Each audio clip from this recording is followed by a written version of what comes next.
Jeremias capítulo 17, nós vamos ler dos versículos 5 até o versículo 10.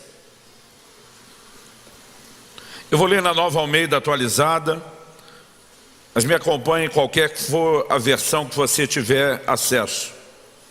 O texto sagrado diz: assim diz o Senhor, maldito aquele que confia no ser humano, que faz da carne mortal seu braço e cujo coração se desvia do Senhor.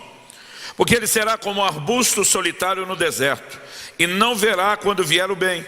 Pelo contrário, morará nos lugares secos do deserto, na terra salgada e inabitável.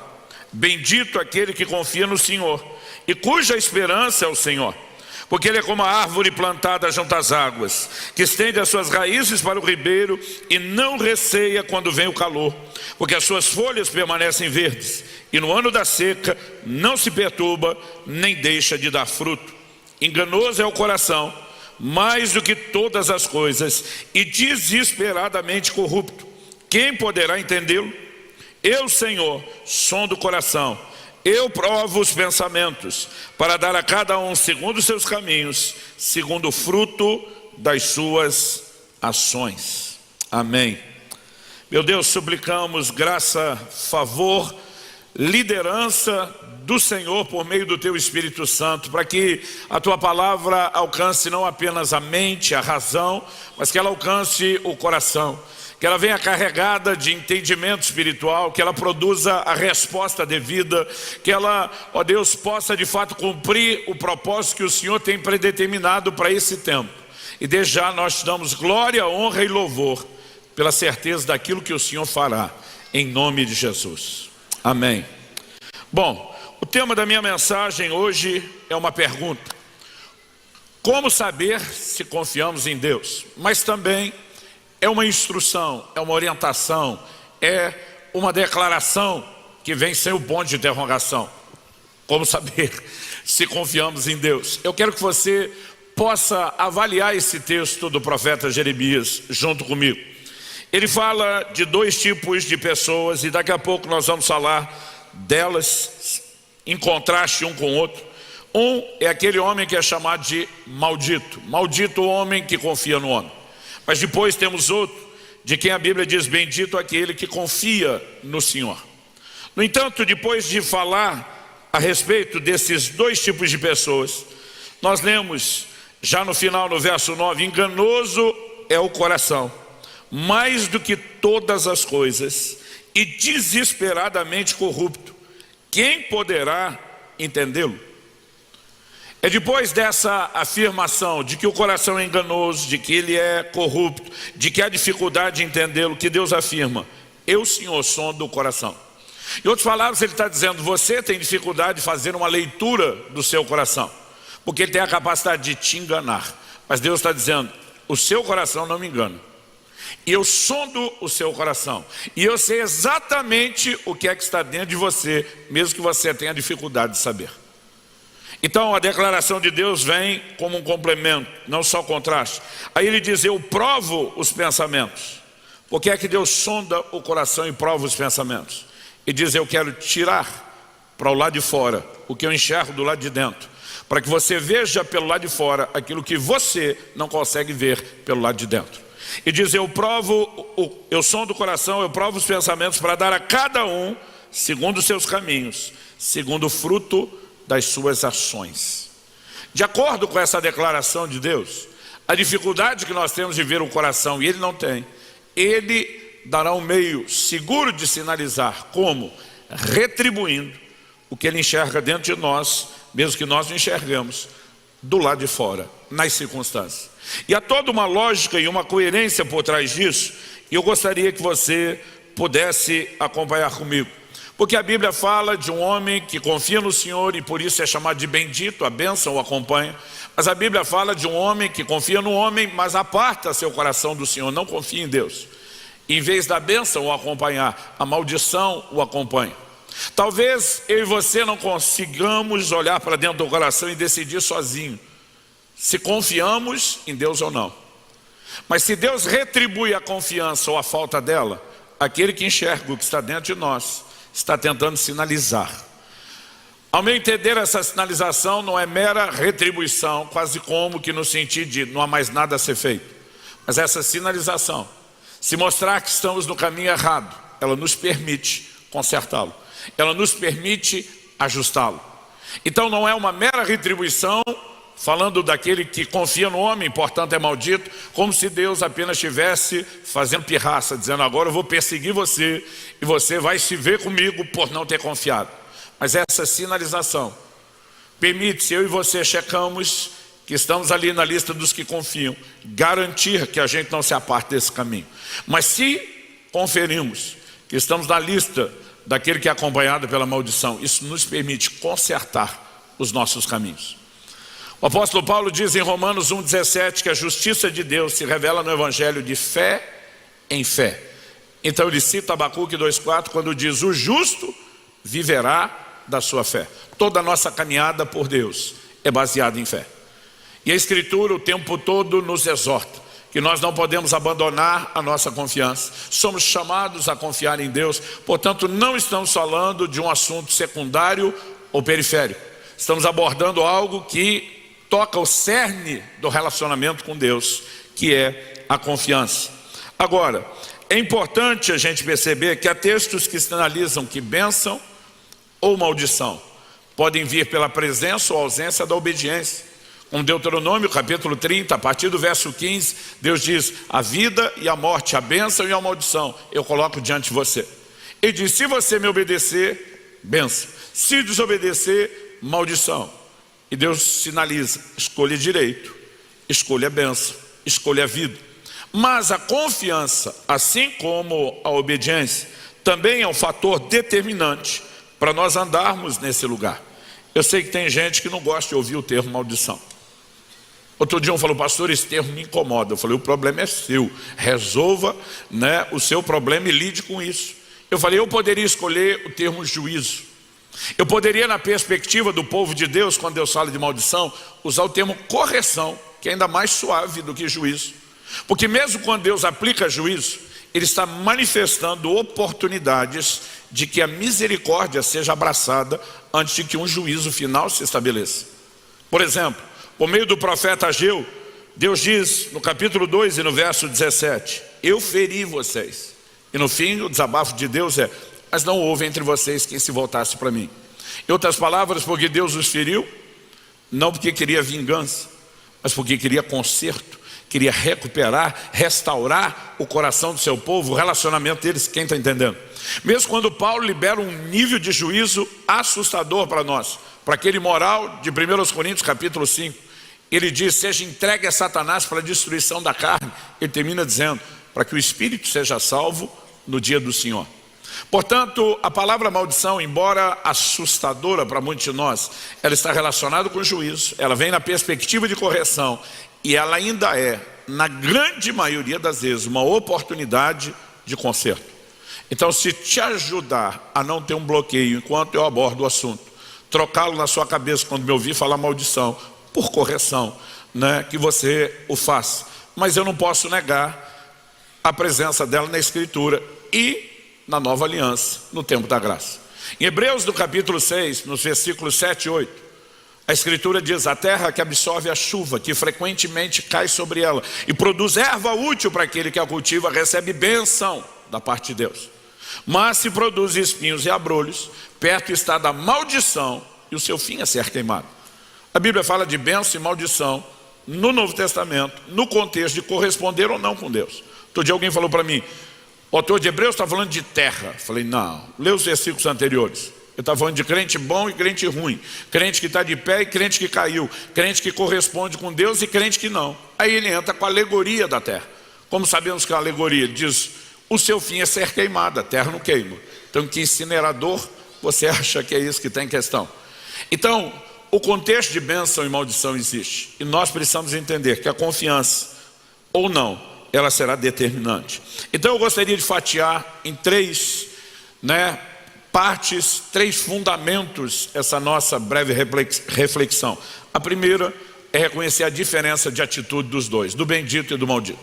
Depois que a gente fizer essa distinção de atitude, eu quero em primeiro lugar destacar o que a Bíblia sinaliza nessa ordem, na ordem que vem por meio de Jeremias, os sinais da maldição.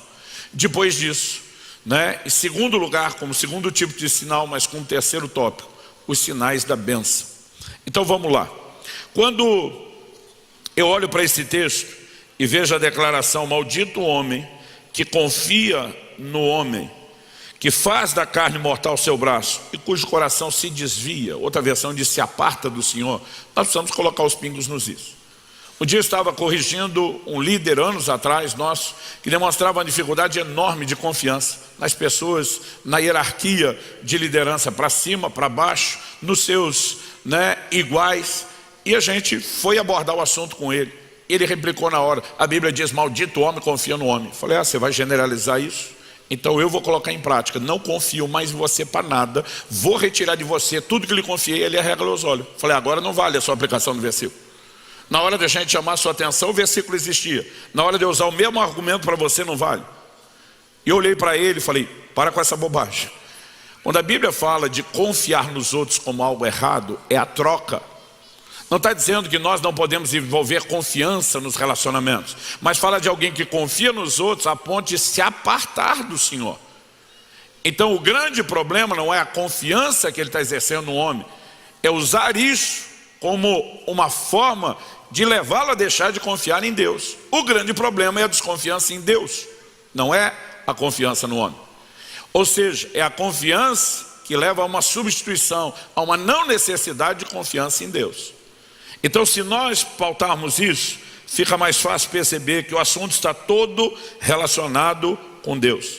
Isso não significa que seja errado aceitar ajuda humana. Errado é a troca, substituir. Agora, quando eu e você pensamos nessa perspectiva, falando ainda de atitude, eu acredito que um belo exemplo a ser considerado aqui está lá no segundo livro de Crônicas, no capítulo 16, dos versículos 7 a 9, e diz respeito ao rei Asa. O texto sagrado diz: naquele tempo, o vidente Anani foi falar com Asa, rei de Judá, e lhe disse: você confiou no rei da Síria e não confiou no Senhor seu Deus. Por isso o exército do rei da Síria escapou das suas mãos. Não é verdade que os etíopes e os líbios formavam um grande exército, com muitos carros de guerra e cavaleiros?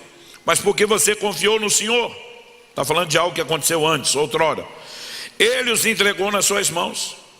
Porque quanto ao Senhor, seus olhos passam por toda a terra para dar força àqueles cujo coração é totalmente dele. Nisto você cometeu uma loucura. Por isso, de agora em diante, haverá guerras contra você.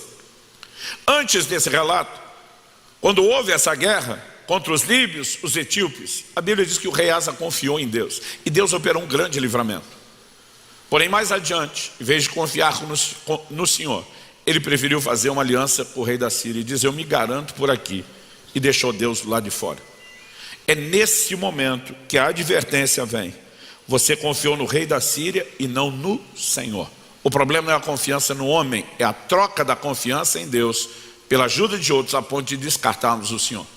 Agora, Deus estava advertindo ele, dizendo: esse cara que você acha que virou seu aliado, é com ele que as guerras vão rolar. Daqui para frente, ele será o seu problema. E você me trocou a solução desse e de todos os problemas. Então agora você está por conta. A afirmação que vem no versículo 9: quanto ao Senhor, seus olhos passam por toda a terra, para se mostrar forte. Para quem? Para aqueles cujo coração é totalmente dele. A expressão passam os olhos por toda a terra, ela indica simbolicamente que Deus está procurando o quê? Gente que o leve a sério, que confie nele de todo o coração, porque é para esses que Deus vai se mostrar forte. Ele não vai mostrar sua força para todo mundo. Não é todo homem, toda pessoa que um dia decidiu estabelecer um relacionamento com Deus, que só por causa disso vai ter garantia das manifestações do sobrenatural. Deus está procurando onde estão aqueles cujo coração será totalmente meu, que vai confiar em mim de forma irrestrita. Na vida desses eu vou agir. E esse desenho não pode ser ignorado. Agora, diferente do primeiro, que ao confiar no homem aparta o coração do Senhor, nós temos um segundo exemplo no texto de Jeremias, de alguém que confia no Senhor. E a Bíblia diz: e cuja esperança é o Senhor. Ele confia no Senhor, faz do Senhor a sua esperança. Quem é essa pessoa? É aquela que sabe que mesmo que Deus use pessoas para nos ajudar, Ele não está confiando nas pessoas. Ele reconhece a orquestração divina por trás da ajuda. Então, um exemplo bíblico. Nós podemos considerar Mardoqueu, o tio de Esther. No dia em que antecedia sua provável execução, e um problema sério para toda a linhagem de Abraão, a Bíblia nos mostra que o monarca que regia o mundo da sua época perdeu o sono, não conseguia dormir. Naquela época não tinha televisão nem internet, o tédio deveria ter poucas opções para você lidar com a insônia, e o rei resolve ter um plano brilhante para se entreter à noite. Ele resolve ler as crônicas do reino. Ele pede a um dos seus servos que traga uma crônica. Eu imagino o criado que vai lá para buscar as crônicas em algum tipo de estante. Eu acho que ele olha para um lado, para o outro, e aleatoriamente, ele acha que é aleatoriamente, mas a mão de Deus guia a mão dele. Ele vai lá e diz, que seja qualquer uma, e tira. E quando puxa, chega diante do rei, ele lê o quê? Como Mardoqueu havia sido um instrumento de Deus, justamente para salvar a vida do imperador de uma conspiração, um atentado contra a vida dele. E o cara impressionado pergunta, o que é que fizeram para recompensar o homem que salvou minha vida? O criado lê aquilo e diz, fizeram nada. Como nada? Se fosse escrito, estava nos anais do reino, não fizemos nada. E o rei chocado agora com a descoberta, que não é acidental, que não é coincidência. O livro de Esther é o único livro da Bíblia que você não acha o nome de Deus, mas o tempo todo você vai ver Deus agindo por trás dos bastidores. E no momento certo, na hora certa, o rei decide recompensar aquele que lhe havia feito bem e ele não sabia. E no dia seguinte, quando tudo ia piorar, o desenho mudou completamente. Um homem ofereceu ajuda a Mardoqueu? Sim. Mas você acha que Mardoqueu está olhando e dizendo, o Senhor me descobriu à toa? Ele é aquele tipo de gente que diz, eu confio na mão por trás daquelas coisas que você não está vendo. Eu lembro quando meu filho Israel tinha 5 anos de idade, ele deu a primeira oferta dele. E a gente, desde que os filhos nasceram, a gente botava no colo, treinava a dar oferta, né? Quando eles já andavam, se virava, a gente ensinava a levar oferta. E ele chegou num culto, justamente numa semana que eu tinha dado uma bolsinha pequena para ele, cheia de moeda. Naquela época ainda tinha nota de R$1. Então, estava cheio de moeda e algumas notas de R$1. E quando chegou o início do culto, eu estava viajando, pregando fora. Ele foi até a Kelly, minha esposa, e falou, mãe, me dá o dinheiro da oferta. E a Kelly viu a bolsinha na mão dele e falou assim, filho, mamãe sempre deu o dinheiro da oferta, papai sempre fez isso porque você não tinha. Mas agora que você tem o seu próprio, a mamãe não vai dar mais. Se você quiser ofertar hoje, é do seu. Ele, como qualquer criança, com a lógica simples, diz, mãe, se eu der do meu, eu vou ficar com menos. Ela disse, é isso que é oferta, filho. A gente abre mão de algo importante para nós, porque Deus é mais importante do que qualquer outra coisa. Ela diz, você não é obrigado a dar, mas hoje você vai ter que tomar uma decisão. Se você for dar, é do seu. Mamãe não vai lhe dar o dinheiro. Que ele estava ajudando, na época, era o começo de uma das primeiras das nossas igrejas, ela estava ajudando o pessoal na música, com um dos instrumentos, e ela viu quando ele chegou à frente na hora da oferta, parou diante de ela e fez questão de mostrar, ó, são as notas de 1, não é moeda não. E ele botou a oferta, saiu de peito estufado, todo metido. No final, que ele foi falar com ele, disse, filho, mamãe está tão feliz, você fez uma escolha incrível. Ele falou, mãe, eu também não sou besta, né? Eu fiquei pensando depois, e lembrando que você e o pai sempre dizem que Deus abençoa a gente. Eu posso ficar até com menos no início, mas depois que ele me abençoar, vou ter mais. Aquele riu da simplicidade de criança, mas ele olhou e falou, mãe, como que Deus abençoa? O dinheiro cai do céu? Como é que é? Falou, filho, normalmente Deus usa pessoas, como muitas vezes você vê Deus usando papai e mamãe para abençoar outros. Mas você está perguntando por que ele falou, falei para Deus hoje, já que ele vai me abençoar, quero que ele me dê um tênis. A gente estava vivendo um momento muito difícil, de muito sacrifício, né? Eu levei várias famílias comigo, fui para aquele desafio sem sustento, era responsável por todo mundo, a gente tinha baixado o padrão de vida lá no chinelo, e ele não conseguia muito do que ele queria não. Então ele falou assim, falei para Deus, já que o Senhor vai me abençoar, pode ser aquele tênis. Ele falou, mãe, já até escolhi a cor. A Kelly falou, você sabe que mamãe não vai ficar tocada com isso. Não, mãe, quem vai me abençoar é Deus, tem nada a ver com a senhora. Se ele usar alguém que não sabe o que eu quero ou o que eu preciso. Naquela semana, uma irmã da igreja liga para a Kelly e falou, Kelly, eu não sei o que aconteceu, mas desde domingo eu estou perturbada, tem um negócio na minha mente dizendo que eu tenho que dar um tênis para o seu filho. Que número ele calça? A Kelly só falou número, não falou cor. E ela finalmente apareceu lá. Quando a Kelly viu ela e o pacote na mão, ela falou, só um pouquinho, chamou meu filho, 5 anos. Israel, visita para você. Quando ele entrou e viu o pacote na sacola, falou, já até sei o que é. E quando ele abriu o pacote, mostrou para a mãe e falou, tá vendo? O tênis que eu pedi, da cor que eu pedi. Aí ele olhou para essa irmã e falou, Terezinha, você pode até achar que você me deu um presente, mas não, deixa eu explicar para você. Deus te usou para me abençoar. Eu acredito que mesmo quando Deus está movendo pessoas, o coração do que confia em Deus, ele consegue ler e reconhecer. Há uma mão por trás de tudo isso, nos abençoando. Quem está entendendo? Isaías 64:4 diz, porque desde a antiguidade não se viu, nem com os ouvidos não se ouviu, nem com os ouvidos se percebeu, nem com os olhos se viu Deus além de ti, que trabalha a favor de todo aquele que nele espera. Você consegue pensar o que é essa declaração? Que quando você espera no Senhor, confiando nele, você bota Deus para trabalhar em seu favor. O pastor vai dizer que Deus agora é nosso empregado? Não, ele é o patrão, ele que dá as ordens, ele que decidiu isso, ele que escolheu trabalhar em favor de quem espera nele. Eu só vou usufruir a ideia dele. Vamos lá. Segundo lugar, os sinais da maldição. Então, o texto que nós lemos faz a seguinte afirmação nos versos 5 e 6. Depois de falar, maldito o homem, confia no homem, né?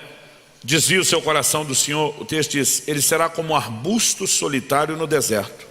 Não verá quando vier o bem, morará nos lugares secos do deserto, na terra salgada e inabitável. Eu vou dividir essas 3 frases. Arbusto solitário no deserto é a primeira. Não verá quando vier o bem é a segunda. E morará nos lugares secos do deserto, em terra salgada e inabitável, como a terceira. Nós vamos fatiar só para tentar entender. O senso de solidão normalmente pertence a quem não confia no Senhor. Até porque quem confia no Senhor sabe que nunca será desamparado por Ele. No Salmo 27:10 nós lemos, ainda que meu pai e minha mãe me desamparem, o Senhor me acolherá. Tipo, é nunca que Ele vai virar as costas para mim. Mas o que não confia, ele tem uma dificuldade enorme. Normalmente você vai ver as pessoas murmurando, reclamando. Deus não me ama, Deus não se importa, Deus move na vida dos outros, não move na minha. Quando você começa a ver esse sentimento, solidão, abandono, mesmo em relação a Deus, eu costumo dizer, preste atenção, é parte de um diagnóstico que pode te ajudar a mudar o quadro. Não é necessariamente uma punição irreversível, mas é parte de um diagnóstico que pode te ajudar a mudar o quadro. Eu tenho visto ao longo de, são praticamente já 29 anos de ministério pastoral, um pouco mais, se somar aquilo, né, que eu exerci no ministério itinerante, o como as pessoas agem dessa forma, o como isso é um padrão recorrente. E quando esse é o sentimento em relação a Deus, porque Deus deu garantias que são completamente distintas desse tipo de sentimento. Nunca te deixarei, jamais te desampararei. Nosso Senhor diz, eu estou convosco todos os dias, até a consumação dos séculos. Mas quando alguém, a despeito de tudo isso, passa a viver nesse senso de solidão, mesmo em relação a Deus, de alguma forma, nós percebemos que ele não consegue levar a sério aquelas declarações. Isso sinaliza a falta de confiança. Segundo lugar, não verá quando vier o bem. O homem que é classificado aqui como maldito, que está debaixo de correção, não vê o bem. A Bíblia não diz que o bem não vem sobre ele, mas diz que ele não vê o bem que chega. Dá para perceber a diferença? Até porque há determinados bens que vêm sobre todos. Jesus diz em Mateus 5:45 que Deus faz o sol nascer e a chuva cair sobre justos e injustos. Agora, existem pessoas que estão debaixo da expressão da bondade de Deus em tantas áreas, mas de novo, porque ele não enxerga isso. O sinal na vida dessas pessoas é a murmuração. Tudo parece ruim, mesmo quando coisas boas acontecem, porque ela simplesmente não consegue ler da forma como outros, que são os que confiam, estão lendo. Agora eu vou dizer mais: tem aquele que não vê o bem vir, ou às vezes tem até aquele que vê, mas não desfruta.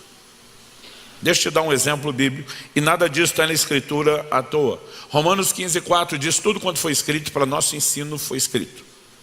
A Bíblia diz que nos dias de Eliseu, no momento em que a nação de Israel vivia uma grande crise econômica, o texto diz: então Eliseu disse, eu vou ler 2 Reis capítulo 7, versos 1 e 2. Então Eliseu disse: ouçam a palavra do Senhor. Assim diz o Senhor: amanhã, essas horas mais ou menos, junto ao portão de Samaria, uma medida da melhor farinha será vendida por 1 moeda de prata.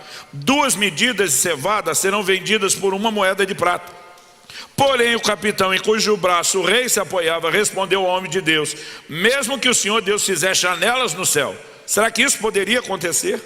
O profeta respondeu: eis que você verá isso com seus próprios olhos, mas não comerá disso. Vamos tentar imaginar, guardadas as devidas proporções, para você imaginar como soa absurdo o que Eliseu está profetizando.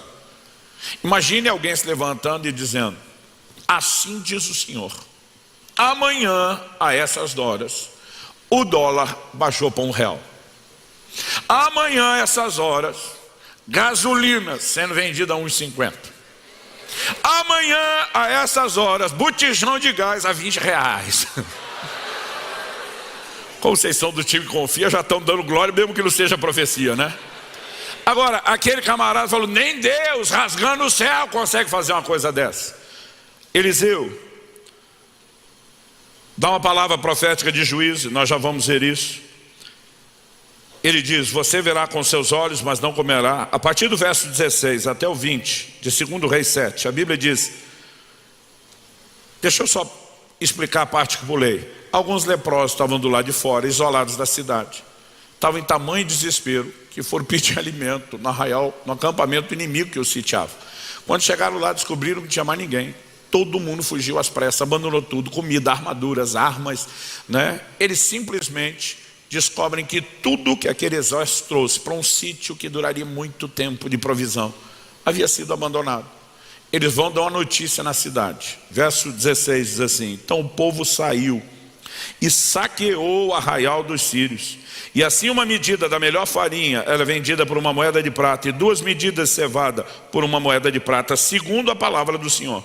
O capitão em cujo braço o rei tinha se apoiado, e foi encarregado pelo rei de guardar o portão da cidade. Mas o povo atropelou junto ao portão e ele morreu, como o homem de Deus tinha dito, quando o rei foi falar com ele. Assim se cumpriu o que o homem de Deus tinha falado ao rei. Amanhã, essas horas, mais ou menos, junto ao portão de Samaria, 2 medidas de cevada serão vendidas por 1 moeda de prata, e 1 medida da melhor farinha será vendida por 1 moeda de prata. Aquele capitão havia respondido ao homem de Deus: mesmo que o Senhor Deus fizesse janelas no céu, será que isso poderia acontecer segundo essa palavra? Ao que o profeta havia respondido: eis que você verá isso com seus próprios olhos, mas não comerá disso. E assim aconteceu com ele, porque o povo o atropelou junto ao portão e ele morreu. Muitas vezes Jesus respondeu às pessoas: seja feito conforme a sua fé. Pastor, se a fé é mínima e quase não existe, seja feito conforme ela. Ela determina o que você vai viver. Então, de novo, nós não estamos falando apenas de Deus acordando, resmungando consigo: hoje é dia de maldade, deixa eu ver quem não creu direito em mim para eu acabar com a raça deles. Não, são leis, são princípios, e as pessoas se limitam. Agora, esses sinais estarão presentes na vida dos que não confiam no Senhor. Terceiro lugar: morará nos lugares secos do deserto, em terra salgada e inabitável. Esse é o tipo de pessoa que não tem raízes em Deus. Daqui a pouco eu vou explicar isso, falando que confia no Senhor, o que é ter raízes em Deus. E pela falta dessas raízes, morando nos lugares secos do deserto, terra salgada, inabitável, ele definha, não só espiritualmente, como emocionalmente. É lastimável ver pessoas que vivem em condições tão semelhantes terem atitudes tão diferentes e que acabam determinando, obviamente, um destino e um resultado igualmente diferente. Mas eu creio que você está mais interessado nos sinais da bênção do que na maldição. Os da maldição são um diagnóstico para nos ajudar a corrigir. O da bênção são parte de uma sinalização que, se você olhou e diz, não, isso não está bem ainda, dá para correr atrás. Se tiver, dá para garantir a permanência deles. Então vamos lá. Falando daquele que confia no Senhor e cuja esperança é o Senhor, Deus diz, ele será como árvore plantada junto às águas, que estende as suas raízes para o ribeiro. Ele também diz que essa pessoa não receia quando vem o calor, mas sua folha fica verde. E Deus também afirma, no ano da sequidão não se perturba, nem deixa de dar fruto. Assim como no primeiro, eu vou dividir essas 3 frases, para que a gente consiga pensá-las de forma separada, embora o todo possa ser unido depois. O que significa? Estende as suas raízes para o ribeiro. Aquele que confia no Senhor tem raízes em Deus. Sabe o que é interessante? As raízes são a parte da planta que não aparece, mas que garante o sustento dela. E muitas vezes você tem uma árvore plantada e de alguma forma, pela umidade da terra, ela consegue fazer a leitura e ela sabe na direção onde as raízes vão ter que se estender muito mais do que as outras. E elas vão buscar lá no ribeiro, fora da vista de todo mundo, o sustento e a força que a árvore precisa. Qual o resultado disso? O texto diz, não receia quando vem o calor, sua folha fica verde, porque ela não está sendo influenciada pelo que acontece do lado de fora, na vista dos outros. Ela está sendo influenciada pelo que foi determinado lá debaixo da terra, fora da vista das outras pessoas. E o texto ainda diz, no ano da sequidão, ou da seca, não se perturba, nem deixa de dar fruto. O que é ter raízes em Deus? Filipenses, no capítulo 4, dos versos 11 a 13, Paulo diz assim, digo isso não porque esteja necessitado, porque aprendi a viver contente em toda e qualquer situação. Sei o que é passar necessidade, sei também o que é ter em abundância. Aprendi o segredo de toda e qualquer circunstância, tanto de estar alimentado como de ter fome, tanto de ter em abundância como de passar necessidade. Gente, em primeiro lugar, Paulo diz, eu aprendi. Então isso não é automático, não é instantâneo. Não é porque alguém se converteu, pum, está funcionando. É fruto de aprendizado. O que ele aprendeu? Viver contente em toda e qualquer situação. A minha, a sua alegria não deveria depender das circunstâncias que nós enfrentamos. Eu esperava pelo menos um amém. Ele diz, eu sei o que é passar necessidade e ter abundância. Ele falou, já experimentei de tudo, de coisa boa a perrengue. Mas ele de novo diz, aprendi o segredo de toda e qualquer circunstância, tanto estar alimentado como ter fome, ter abundância, passar necessidade. Qual o segredo, Paulo? Compartilha logo, versículo 13. Tudo posso naquele que me fortalece. A gente usa esse texto, tudo posso, num entendimento, num conceito errado. Posso fazer, posso realizar. Paulo não estava falando de fazer, Paulo estava falando de suportar. Então eu posso enfrentar a fome como posso enfrentar a abundância. Posso enfrentar a dificuldade como o tempo da facilidade. Eu posso enfrentar qualquer coisa.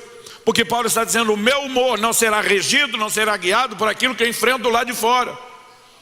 Ele diz, eu posso tudo em um Deus que me fortalece. Ele está dizendo, minhas forças vêm de Deus, não das circunstâncias. Eu tenho raízes que vão buscar nele a força e o sustento que eu preciso.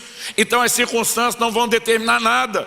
É por isso que esse tipo de árvore consegue no ano da seca continuar frutificando, não se perturba, a folha continua verde, porque não é o que está acontecendo do lado de fora à vista dos outros que determina, é o que acontece fora da vista. Eu e você precisamos entender que o que vai reger a nossa vida é o que as pessoas não veem. Jesus disse, entra no teu quarto, fecha a tua porta, fala com o teu pai lá no secreto. É aquilo que eu e você desenvolvemos fora da vista que vai impressionar os que vivem pela vista depois. Mas as raízes do que confia, elas estão no Senhor. E por conta disso, não receia quando vem o calor. Deixa eu dizer para vocês, se é que vocês já não descobriram isso com tantos anos de vida, você vai ter problemas. Não, pastor, já estou tendo. Além desses, vai ter outros. Vira essa boca para lá, pastor, eu viro, você vai ter problemas. Importa o lado que eu viro. Jesus garantiu, no mundo tereis aflições. Sabe o que é engraçado? Eu não vejo um crente acordar de manhã e dizer, Senhor, eu reivindico o cumprimento da Tua palavra, o Senhor prometeu aflições, estou aqui diante de Ti, reivindicando o cumprimento da Tua promessa, quero minha cota de aflições. Não vejo isso. Outro dia um crente falou, não pastor, esse é o tipo de promessa, eu não preciso nem crer, ele cumpre sozinho, é automático. Agora o que é que Jesus disse? Mas tende bom ânimo. Em outras palavras, ele está dizendo, o seu ânimo não precisa ser afetado pelas aflições, pelos problemas que você enfrenta. Porque o nosso ânimo não deveria vir das circunstâncias, deveria vir dele. Jesus diz, tem de bom ânimo, eu venci o mundo. Um dia eu falei isso, falou, claro, ele era Jesus, tipo, é lógico que ele ia vencer. Falei, o mesmo apóstolo João que escreveu isso no Evangelho, escreveu lá na epístola dele, em 1 de João, no capítulo 5, e todo aquele que é nascido de Deus vence o mundo. E essa é a vitória que vence o mundo, a nossa fé. Se eu e você entrarmos nesse lugar de uma confiança, que não se deixa abalar pelas circunstâncias, mas vai buscar recursos nele, como Paulo nós vamos dizer, tudo posso naquele que me fortalece. E daí que vai ter um ano de seca, daqui a pouco chove de novo. Enquanto não chover, quem me sustenta é Deus, não são as circunstâncias do lado de fora. O que confia, ele vive de forma diferente. E Deus está dizendo, eu que sondo o coração, que provo os pensamentos e dou a cada um segundo as suas obras, vou mostrar porque confio, porque não. Qual é a atitude do íntimo do coração deles? Então Deus está dizendo que esses resultados não são só a consequência de escolhas feitas, mas uma sinalização, uma ajuda para se ter o diagnóstico de se a escolha correta foi feita ou não, uma vez confiança no íntimo do coração. Olha para Paulo e Silas na prisão. Aqueles dois foram apedrejados, passaram por um julgamento sumário, injusto. Eu acredito que muito crente no lugar deles estava reclamando, resmungando com Deus. A Bíblia diz perto da meia-noite. E meia-noite naquela época não era que nem hoje, gente. Quando a turma está indo dormir, era metade da noite mesmo, porque o povo dormia a hora que escurecia, não tinha mais nada para fazer. Lá pela meia-noite, não dormia, não deixavam ninguém dormir, orando e cantando louvores. Eu não sei o que eles pensaram, eu não sei o que eles conversaram, porque a Bíblia não dá detalhes. Mas Tiago escreve e diz, está entre vós, alguém entre vós contente? Cante louvores. Mas ele também diz primeiro, está alguém entre vós aflito? Ore. Imagino um olhando para o outro e dizer, estamos na prova. O outro respondendo, é verdade. Mas Deus diz, para quando a gente tivesse aflito orar, bora orar, bora orar. Mas de repente eu falo, mas nós também estamos contentes. Sim. Porque mesmo, Paulo, porque apesar das circunstâncias, Deus continua no controle, não nos abandonou. Nós não temos motivo para nos deixar impressionar. Imagina Silas dizendo, então além de orar, vamos cantar louvores também. E cara, Deus visita aquele lugar. Porque normalmente as pessoas que não se deixam abater pelo que enfrentam, mas confiam em Deus, são aquelas que veem Deus mudar aquilo que elas enfrentam. Você sabe como termina a história? Olha o cântico de Abacuque, gente. Abacuque 3, de 17 em diante. Ainda que a figueira não floresça, que o produto da oliveira minta, que a vide não deu seu fruto, que os campos não produzam mantimento, que o rebanho seja exterminado da malhada, que nos currais não haja gado, numa época que tudo dependia da agropecuária. Ele está dizendo, todavia, apesar disso, traduzindo uma linguagem mais clara, espero que não te assuste. Ele está dizendo, estou me lixando para isso tudo. Ele diz, todavia, eu me alegrarei no Senhor, exultarei no Deus da minha salvação. Ele diz, eu não preciso de circunstância boa para ter alegria. Eu tenho Deus. Deus me dá alegria, Deus me dá força, Deus muda a circunstância. Isso é tudo que eu preciso. Quem está entendendo, diga amém. Não receia quando vem o calor. A Bíblia diz de uma maneira muito clara que Abraão, o pai da fé, está lá no livro de Romanos, no capítulo 4. A Bíblia nos afirma, no verso 19, e sem enfraquecer na fé. Ele enfrentou o tempo, uma promessa que foi testada ao longo do tempo e não se cumpriu depressa. Mas a Bíblia diz, sem enfraquecer na fé, levou em conta seu próprio corpo amortecido, tendo ele quase 100 anos, a esterilidade no ventre de Sara. Não é gente que finge que não tem problema. Mas é gente que mesmo olhando diz, mas eu não enfraqueço na fé. Eu escolhi confiar.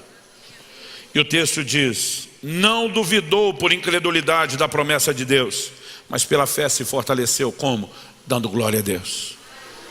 Senhor, e daí que o meu corpo está pior do que antes? Eu já não podia nem quando estava bom. Milagre por milagre, tanto faz o tipo e o tamanho do milagre. Eu estou aqui só te agradecendo. O Senhor prometeu, o Senhor vai cumprir. O Senhor é o Deus para quem não haverá impossíveis em nenhuma das suas promessas. O Senhor é aquele que tudo pode. O Senhor se revelou para mim como El Shaddai lá atrás, não foi à toa.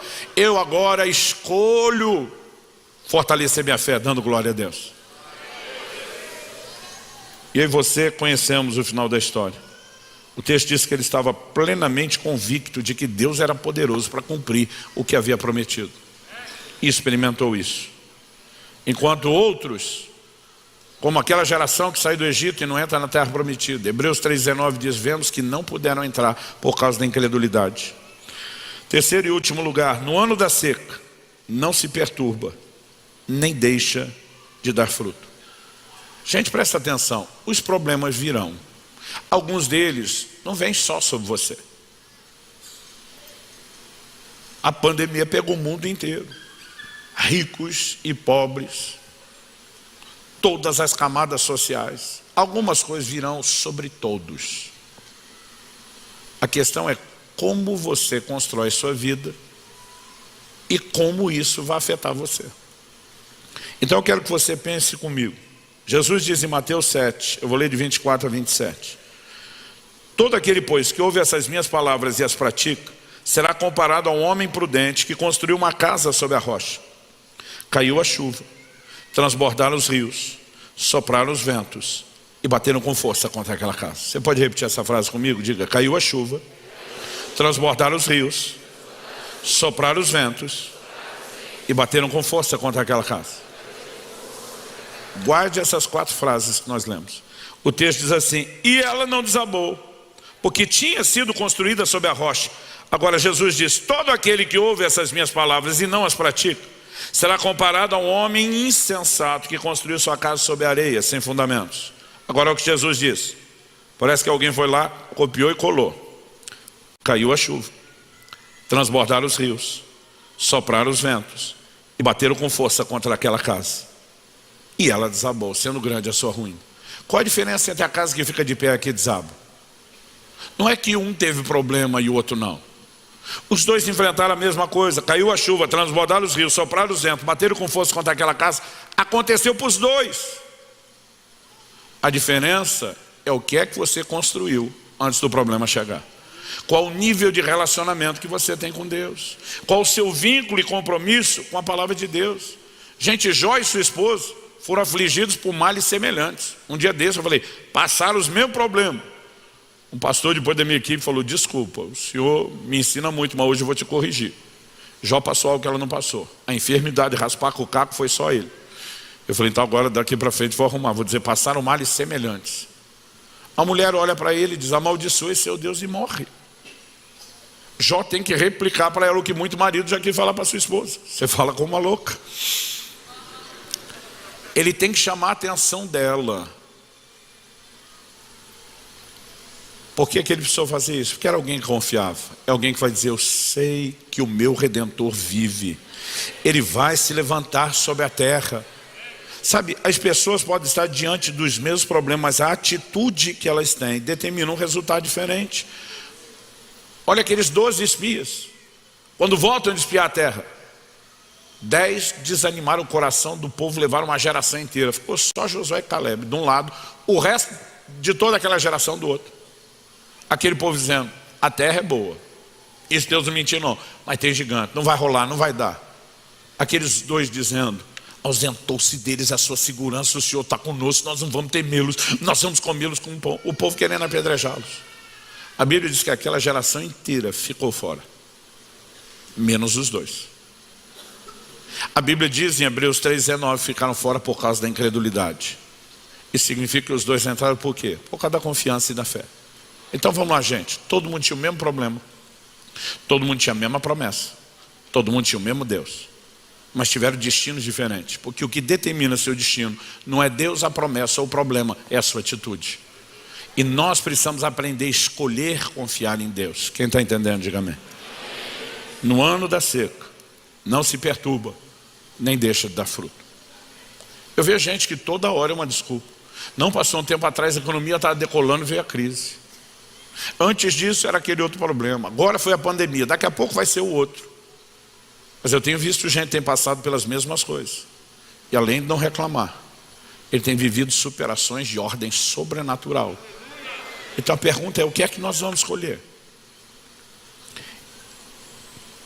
Então eu termino perguntando, de acordo com esse diagnóstico, quem é você? Você é o arbusto solitário no deserto, que não vê quando vem o bem, que mora nos lugares secos do deserto, em terra salgada e inabitável? Ou você é a árvore plantada junto às águas, que estende suas raízes para o ribeiro, que não receia quando vem o calor, mas sua folha fica verde, que no ano da seca não se perturba, nem deixa de dar fruto? Eu acho que à medida que nós vamos lendo os desdobramentos de fora, nós conseguimos entender que aquilo que nós não enxergamos no nosso coração, mas Deus prova, Ele traz à tona. E Ele diz, estou tentando fazer isso para te ajudar a ver o diagnóstico. Por que Ele quer? Não é porque Ele achou que a gente estava tão curioso, mas Ele diz, eu preciso ajudar você. Porque se você não entender, você pode não viver a bênção. Você pode ficar no outro lugar, e esse não é meu plano. Hebreus 11:6 diz que aquele que se aproxima de Deus deve crer que Ele existe e que Ele é galardoador daqueles que o buscam. Isso não é só o que Deus faz, é o que Deus é. Ele quer nos levar ao lugar onde o galardão, onde a bênção nos favoreça. Mas para isso, nós vamos ter que escolher confiar. E a forma de descobrir se estamos ou não confiando é fazer essa avaliação. Mas lembre você que maldição tem conotação de correção. Se você olhar e dizer, pastor, eu estou mais para o lado de lá do maldito do que para o lado de cá do bendito. Até vi um sinalzinho de cá, mas 2 do de lá. Não, pastor, está tudo de cá. Isso não significa que seu caso é perdido. Significa que Deus permitiu que essa palavra alcançasse seu coração hoje. Para que você possa dizer, então, vou mudar o que me tem feito viver do lado de cá. E eu vou dessa forma transitar ou transicionar para o lado de cá, onde os sinais da bênção estarão presentes na minha vida. Você recebe essa palavra em nome de Jesus? Vamos orar. Bendito Deus, só o Teu Espírito pode entrar no mais profundo do nosso ser e trazer à tona aquilo que não vemos. Sabemos, ó Deus, que o autoexame é bíblico. Examine-se o homem a si mesmo, diz a Escritura. Mas mais do que o autoexame, nós precisamos do exame do alto. Como disse o salmista, sonda-me, ó Deus, conhece o meu coração, vê se há em mim algum caminho mau. Eu sei que o Senhor se importa conosco, a ponto de mesmo quando não estamos confiando, mesmo quando estamos apartando o coração do Senhor, o Senhor tentar nos salvar, dando o diagnóstico, trazendo sinalizações que nos permitam mudar a rota, corrigi-la. E eu clamo nessa hora graça e favor do Senhor sobre a vida de cada um dos que me ouvem nessa reunião presencial, dos que nos acompanham por essa transmissão, seja pela Rede Super ou pela internet, por aqueles que terão contato com essa palavra gravada, que nesse momento em que oram com a gravação, sejam tocados, visitados pelo Senhor e possa haver conserto, possa haver ajuste, possa haver mudança. Nós oramos em nome de Jesus. Em nome de Jesus. Se você crê e concorda, diga amém. Clique e veja mais vídeos como esse.